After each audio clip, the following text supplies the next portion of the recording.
எல்லாருக்கும் வணக்கம். கதைப்போமா with RJ. நம்மளோட சேனலில் வீரயுக நாயகன் வேல்பாரி சரித்திரத்தை நம்ம 20 நிமிஷமாக மொத்த புக்கையும் நம்ம கேட்டுட்டு இருக்கோம். வாங்க அடுத்த 20 நிமிஷத்தை இன்னைக்கு கேட்கலாம். ஏறக்குறைய பேச்சற்று இருந்தனர் மூவரும். தேக்கனுக்கு நிறைய கேள்விகள் உருவாயின. ஆனால் அவையெல்லாம் மிக எளிதான கேள்விகள். காட்டெருமைகளின் காது மடல்களுக்குள் நுழைந்து காலமன் பேசி கொண்டிருக்கிறான். அவனிடம் போய் இதனையா கேட்பது என்று தோன்றியதால் எதையும் கேட்கவில்லை. அமைதியை நீடித்தது.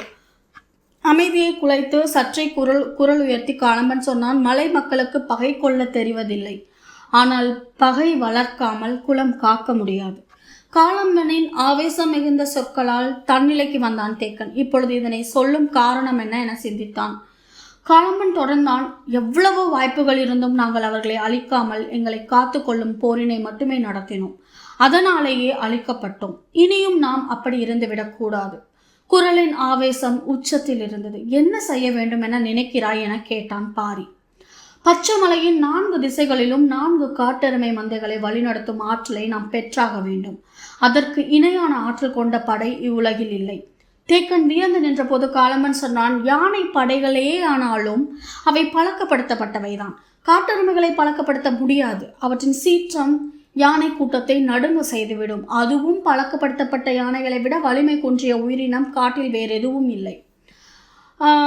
விலங்குகளின் இயற்கையான ஆற்றலை எதிரிகளை நோக்கி பாய விடும் பொழுது மிஞ்சுவது எதுவும் இருக்காது. சொல்லிய வேகத்தில் பாரியை பார்த்தான். சுண்டா பூனையை ஏவி திரையர் குல வீரர்கள் 8 பேரை வீழ்த்தியவன் பாரி.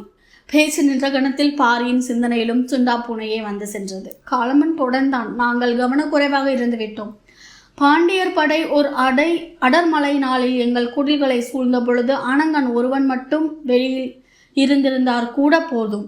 காட்டெருமை மந்தையை கொண்டு அவர்களின் யானைப்படையை முழுமுற்றாக அழைத்திருப்பான். காலமன் சொல்லிக் கொண்டிருக்கும் பொழுதே சற்று மெலிந்த உடலோடு அந்த கிழவன் காட்டெருமையின் வாசத்தை நுகர்ந்தபடி முன்னே போய் கொண்டிருந்தான்.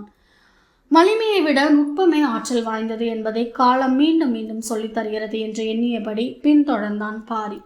2 நாள் நடந்து 6ஆம் குன்றை அடைந்தனர். இங்குள்ள மக்கள் எதிரில் உள்ள வவ்வால் மலையின் பின்புற சரிவில் ஒரு மந்தை மேய்வதாக சொன்னார்கள். ஆபத்தான சரிவு பகுதி அது. அதில் இறங்கி போவது கபிலருக்கு நல்லதென்று. அவரை மட்டும் விட்டுவிட்டு போக முடியாத நிலையில் பாரி சொன்னான், அருகில் வந்தாகிவிட்டதல்லவா, நீங்கள் மந்தையை கண்டறிந்து அந்த அறுவரையும் அனுப்பி வைத்து விட்டு வாருங்கள். நான் கபிலரை அழைத்து கொண்டு எவ்வியூர் திரும்புகிறேன். தேக்கனும் காலம்பனும் சரி என்று சொல்லி இருவரையும் அனுப்பி வைத்தனர். பாரியும் கபிலரும் எவ்வியூர் நோக்கி நடக்க தொடங்கினர். பேச்சு காலம்பன் சொன்னதை பற்றியதாக இருந்தது. பகை வளர்க்காமல் குலம் காக்க முடியாது என்று காலம்பன் சொல்கிறானே, அது சரிதானா என கேட்டான் பாரி.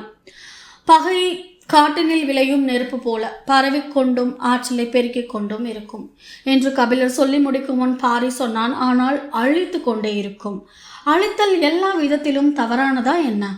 எல்லா விதத்திலும் தவறென்று, ஆனால் எல்லாவற்றையும் அழிக்கும் ஒரு கட்டத்தில் உங்களால் பிரித்தறிய முடியாது.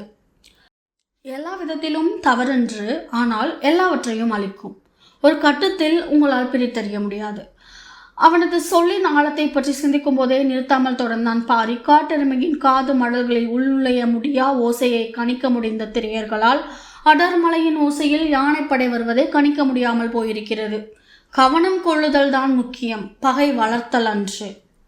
நீ சொல்வது சரிதான், கவனம் கொள்ளுதல் தான் முக்கியம். ஆனால் அழிக்கப்பட்டவனின் குரல் அப்படித்தானே இருக்கும். நிலம் இழந்தவன் குலம் இழந்தவன் உயிர் வாழ ஒரே காரணம் பகை முடிக்கத்தானே. அதனால்தான் நானும் சொல்கிறேன், அபகரித்து கொண்டவன் நம்முடைய வளங்களையும் சேர்த்து மேலும் வலிமை அடைவான். இழந்தவர்கள் பகை மட்டும் வளர்த்து கொண்டிருந்தால் வலிமை கூடாது. இருப்பது ஒரே ஓர் அனங்கன். அவன் இறந்துவிட்டால் திரையர்களின் வலிமை இன்னும் குறையும். பாரியின் சொற்கள் பாறைகள் உருள்வதைப் போலத்தான் எந்த கணத்திலும் மேலே போட்டு அமுக்கும். அமுக்கிய சொல்லிலிருந்து மீண்டெல கபிலர் நினைத்து கொண்டிருந்த பொழுது பாரி சொன்னான், நான் உங்களை அழைத்து கொண்டு எவ்வியூர் திரும்புகிறேன் என்று சொன்னதற்கு காரணம் அதுதான். தேக்கனை காலம்பனிடம் பேச சொல்லி இருக்கிறேன். இப்போது பயிற்சி தேவைப்படுவது மந்தையை வழிநடத்தும் காட்டெருமைக்கன்று, உடன் செல்லும் மனிதர்களுக்குத்தான். அனங்கனைப் போல அதிதிறமையுள்ள ஆசானிடம் எவ்வித பயிற்சியும் பெறாமல் மாத கணக்கில் நாம் வீணடித்துள்ளோம். பகை நெருப்பை போல பரவும் என்று சொன்னீர்கள் அல்லவா? இங்கு என்ன நடந்துள்ளது? ஒற்றை குச்சியில் மட்டுமே எரியும் நெருப்பை அடுத்த குச்சிக்கு கூட பரவாமல் வைத்திருக்கிறது. கபிலர் சொன்ன உவமை எப்படி தவறானது என்பதை கபிலருக்கு பாரி சொல்லிக் கொண்டிருந்தான். அதை கேட்டபடி சற்றே அமைதியாய் கபிலர் வந்து கொண்டிருந்தார். சிறிது நேரத்துக்கு பின் பாரி கேட்டான், ஏன் எதுவும் பேசாமல் வருகிறீர்கள்?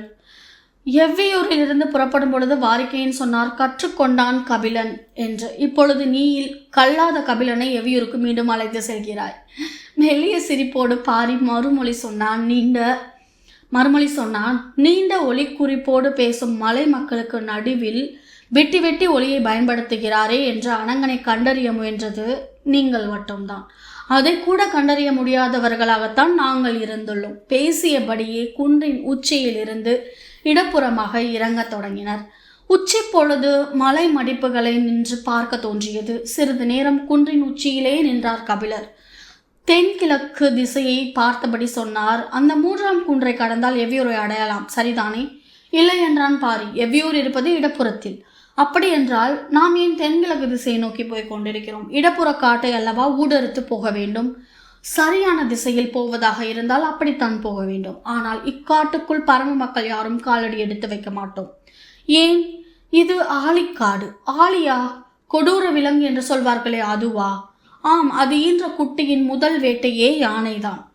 யானையின் தந்தத்தை பீத்து அதன் குருத்தை தான் விரும்பி உண்ணும் என்பார்கள். அவ்விலங்கு இன்னும் இருக்கிறதா? இல்லை, எப்பொழுதோ அழிந்து விட்டது.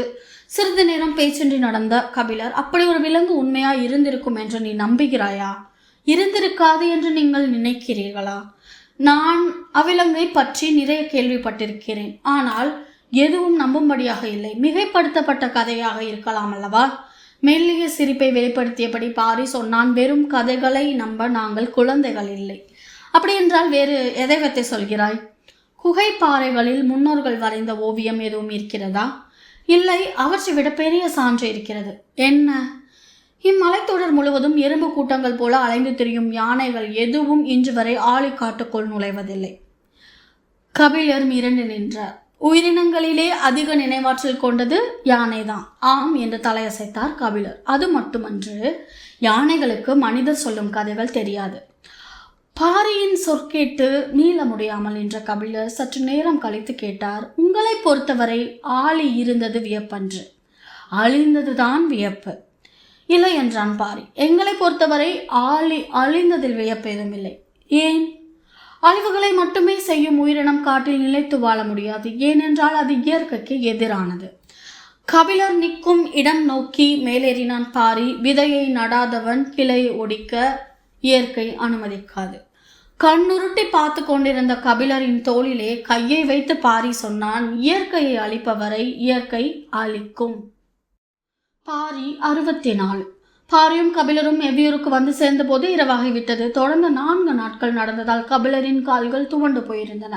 நீண்ட ஓய்வு தேவைப்படுகிறது என்ற எண்ணத்தோடு எவ்வியூருக்குள் நுழைந்தார். இந்த எண்ணம் வரும்போதெல்லாம் அனங்க நினைவுக்கு வந்து விடுகிறான். இந்த வயதிலும் காட்டெருமை மந்தைக்குள் நுழைய என்ன ஒரு தினவு வேண்டும். நுழைந்து விட்டால் எந்த கணமும் பல மடங்கு வேகத்தோடு ஓட வேண்டும். அந்த ஓட்டம் என்றைக்கு முடியும் என சொல்ல முடியாது. எப்படி இதுவெல்லாம் அணங்கனால் முடிகிறது என்று எண்ணிக்கொண்டே உள் நுழைந்தார் கபிலர். தேவவாக்கு விலங்கை எடுத்துக்கொண்டு பரம்பின் அடர் காட்டுக்குள் தொடர்ந்து அத்தனை நாட்கள் எப்படி திரையர்களால் ஓட முடிந்தது என்ற கேள்விக்கான முடிச்சுகள் எல்லாம் தன் போக்கில் அவிழ்ந்துவிட்டன. பாரி வந்ததை அறிந்து முடியன் அவர்களை நோக்கி வேகமாக வந்தான். ஏதோ ஒரு செய்தி அவனுக்காக காத்திருக்கிறது என்பதை கபிலர் உணர்ந்தார். வேட்டுவன் பாறையிலிருந்து நீலன் அனுப்பியுள்ள வீரர்கள் வந்துள்ளதாக அவன் சொன்னான். நீலன் வராமல் என் வீரர்களை அனுப்பியுள்ளான் என்று எண்ணிய கபிலர், சரி, நான் போய் ஓய்வெடுக்கிறேன் என்று சொல்லி விடை பெற முயன்றார். வந்துள்ள செய்தி உங்களோடு தொடர்புடையது என்றான் முடியன். கபிலர் சற்றே வியப்படைந்தார். எனக்கு என்ன செய்தி வந்திருக்க போகிறது என்று சொல்லிக் கொண்டிருக்க வீரர்கள் 2 அறைக்குள் வந்தனர். பாரியையும் கபிலரையும் வணங்கிவிட்டு, உங்களை பார்க்க 3 வந்துள்ளனர் என கபிலரை பார்த்தபடி சொன்னார்கள். என்னை பார்க்கவா என்று திகைப்புற்று கேட்டார் கபிலர். கபிலர் கேட்டு முடிக்கும் முன் பாரி சொன்னான், கபிலரை பார்க்க வந்துள்ளவர்களை அழைத்து வந்திருக்கலாமே, ஏன் நிறுத்தி வைத்து வந்தீர்கள்? வீரர்கள் சொன்னார்கள், அவர்களில் ஒருவர் மிக வயதானவர், அவரால் மலையேற முடியாது. வியப்பும் குழப்பமுமாக இருந்தது. யாராக இருக்கும் என்று கபிலர் சிந்தித்துக் கொண்டிருக்கையில் வீரர்கள் சொன்னார்கள், எனது பெயரை சொன்னால் அவரே இங்கு வந்து விடுவார், போய் சொல்லுங்கள் என்று எங்களை அனுப்பி வைத்தார்.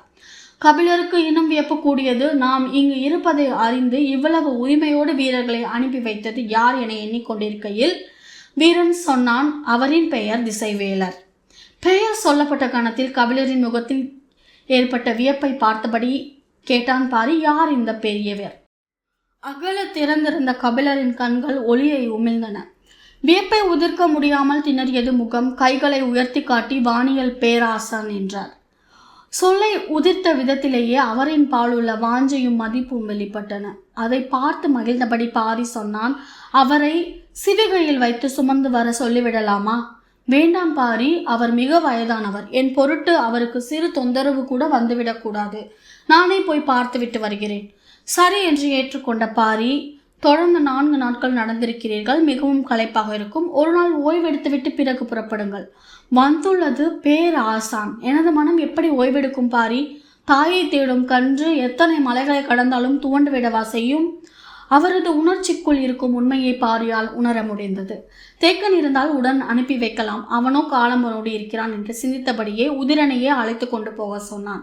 சரி என்று ஏற்றுக்கொண்டு விடை பெற்று குடிலுக்கு போனார் கபிலர். மறுநாள் காலை எழுந்ததும் கபிலர் புறப்பட்டு விட்டாரா என பாரி கேட்டான். அவர் இந்நேரம் ஆதிமலையில் பாதி தொலைவை கடந்திருப்பார் என்றனர் வீரர்கள். கபிலர் வேட்டுவன் பாறைக்கு வந்தபோது திசைவேலர் வந்து 5 நாட்களுக்கு மேல் ஆகியிருந்தது.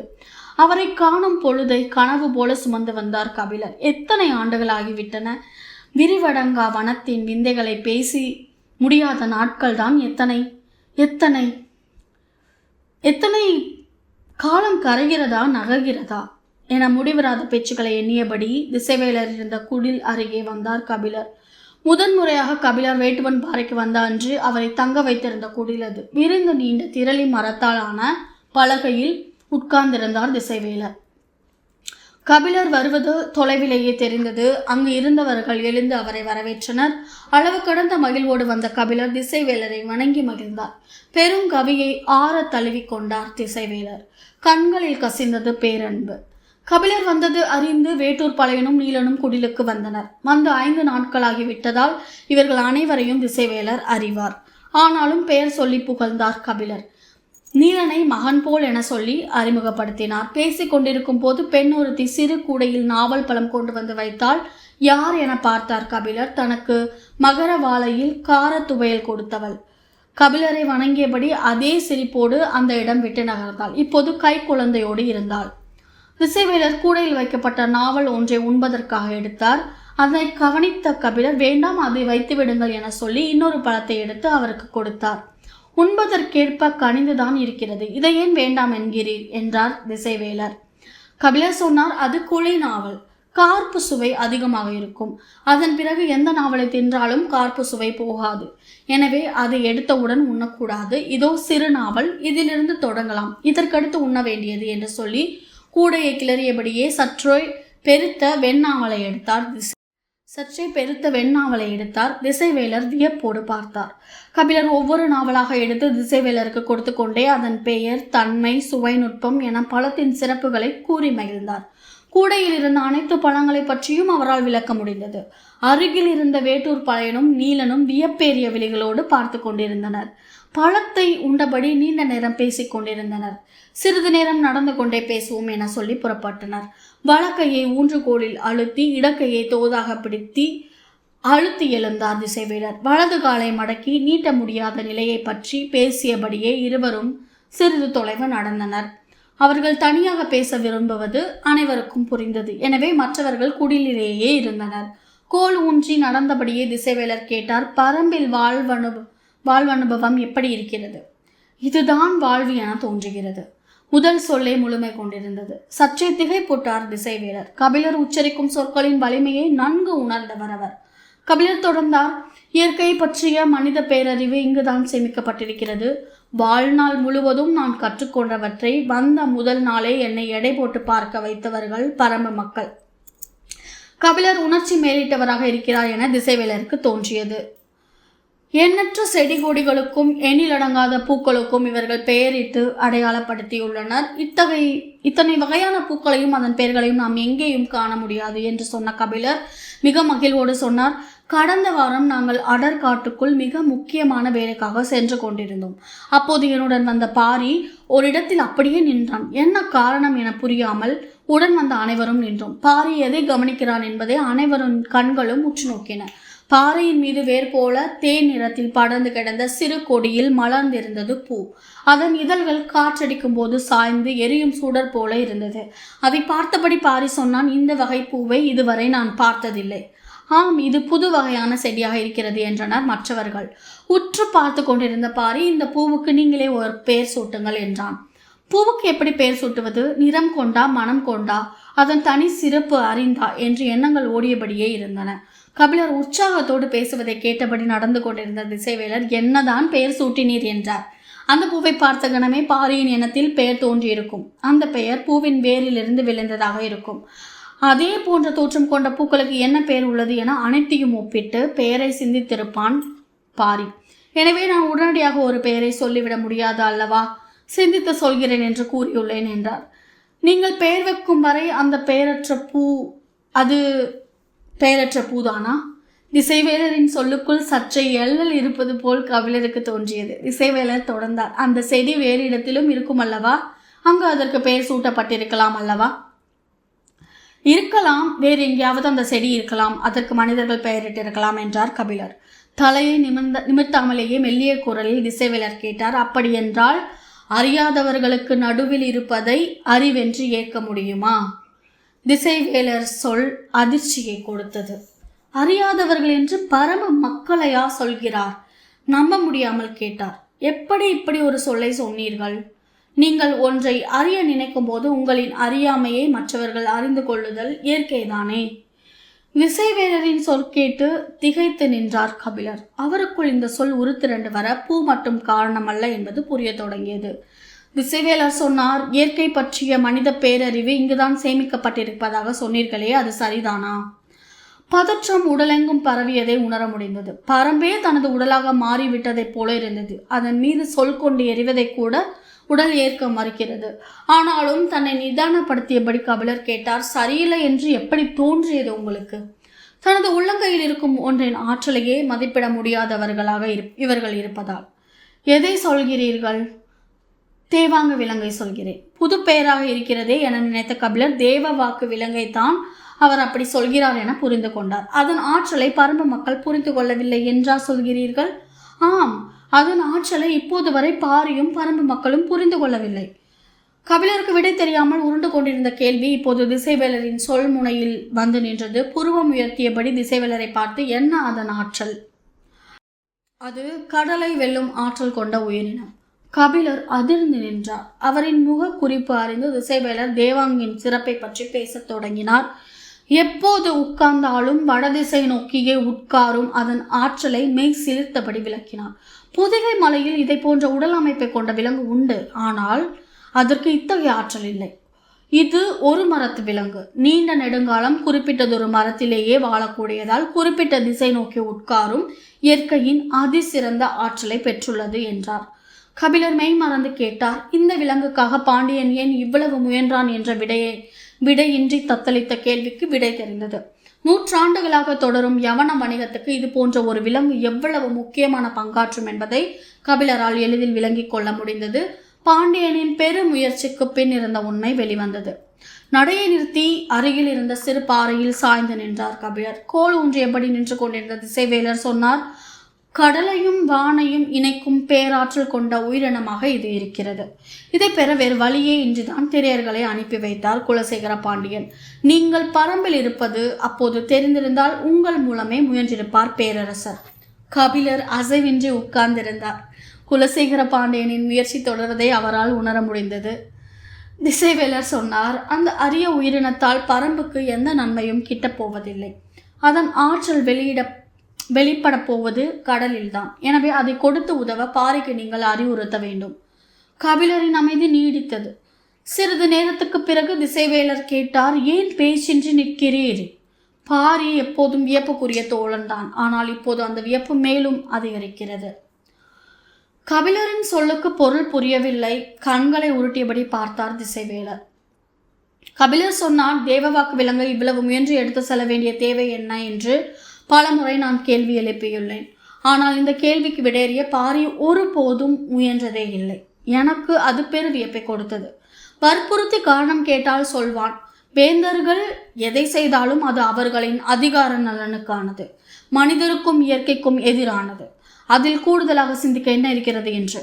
மிக வேகமாக அவன் முடிவுக்கு வந்து விடுகிறானோ என அப்போது தோன்றியது. ஆனால் இப்போது தெரிகிறது அவனுடைய சொற்கள் எவ்வளவு ஆழமானவை என்று. பாறையை விட்டு எழுந்து திசைவேலரை பார்த்தபடி கபிலர் மேலும் சொன்னார், இயற்கையை பற்றிய பேரறிவு மட்டுமல்ல, மனிதர்களை பற்றிய பேரறிவும் சேகரிக்கப்பட்டுள்ள இடமாக பரம்பி இருக்கிறது. தனது சொல்லை தனக்கு எதிரானதாக்கி கொண்டிருக்கிறார் கபிலர் என்பது திசைவேலருக்கு புரிந்தது. இருவரும் சிறிது நேரம் பேச்சின்றி நின்றனர். நேர்முகம் பார்ப்பதை தவிர்க்க எழுந்து நடந்தபடி திசைவேலர் சொன்னார், இதோட பரம்பு மலையின் நாயகன், இயற்கையின் நண்பன் வேள்பாரியோட நம்ம பண்ணிகிட்ருக்கிற பயணத்தை, இன்னைக்கான பயணத்தை இதோடு நம்ம முடிச்சுக்கலாம். நாளைக்கு மேற்கொண்டு ஆரம்பிக்கலாம். இந்த பதிவு உங்களுக்கு பயனுள்ளதாக இருந்துச்சுன்னா கதைப்போமா வித் ஆர்ஜி சேனலை லைக் பண்ணுங்கள், ஷேர் பண்ணுங்கள், கமெண்ட் பண்ணுங்கள், கண்டிப்பாக சப்ஸ்கிரைப் பண்ணுங்கள். தேங்க்யூ.